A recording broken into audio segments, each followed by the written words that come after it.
But first, the new report that's exposed the true state of our public schools. It's no secret they're underfunded, run down and in many cases dangerous. But while our public students languish in crumbling classrooms, governments in Britain and the US are building modern marvels for their kids, equivalent to private school spending. So why is Australia so far behind? Laura Sparks has the story.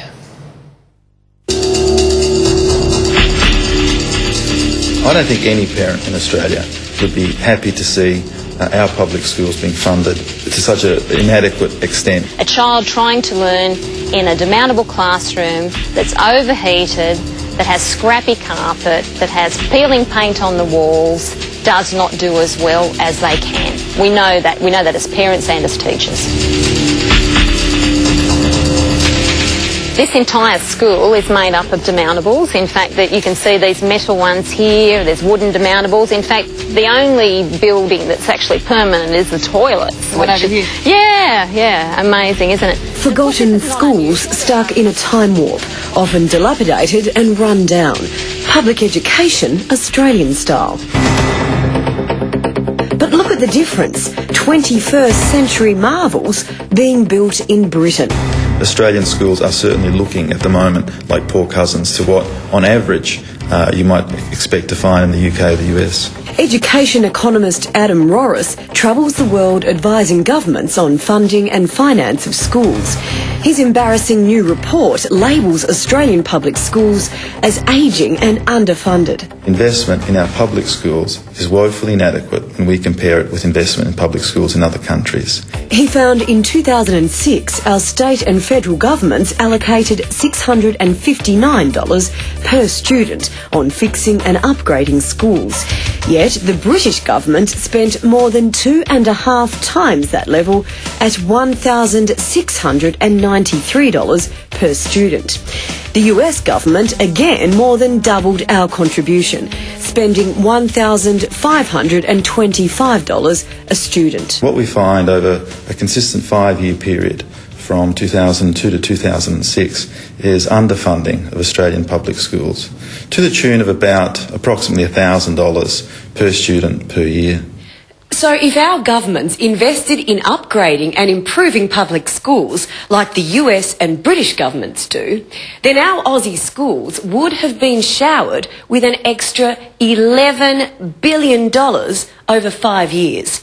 Now, if you divide that up, every school across the country would have received an extra $1.6 million. Where you have high quality buildings, high quality learning spaces, you tend to get high quality learning happening. Every secondary school in the country will have either a brand new or substantially remodelled building. Optimising the learning environment will, it's maintained, optimise the learning potential of every child. A promotional video designed for teachers, outlining the British government's groundbreaking $110 billion injection of capital into public education. We saw a very explicit and clear commitment by the UK government in 2004 to rebuild every public school in that country so that those schools would be up to the standards and the challenges of the new century. And they've gone about doing that. They have put the money where their mouth is. When it comes to rebuilding our economy, we don't have a moment to spare. US President Barack Obama also recognises the importance. His economic stimulus package includes an extra $22 billion for buildings and capital works on public schools. None of that is happening here. We visited 4 schools in suburban Sydney made up entirely of demountables. Bankstown West Public School is nearly 80 years old. Minto Public School is 140 years old. Beverly Hills Intensive English Centre is a government school for new immigrants. And Kent Lynn Public School looks like something from another era.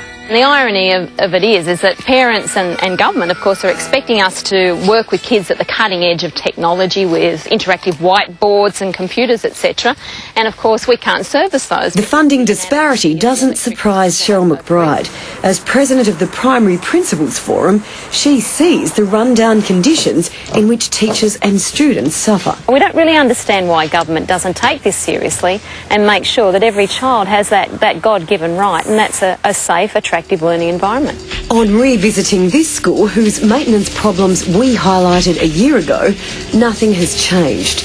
The same problems remain, and in fact, the rot has set in. If we don't provide schools for all our children that are high quality, that can meet their needs and encourage them to learn, it's a loss which we will all incur and have to bear in the future.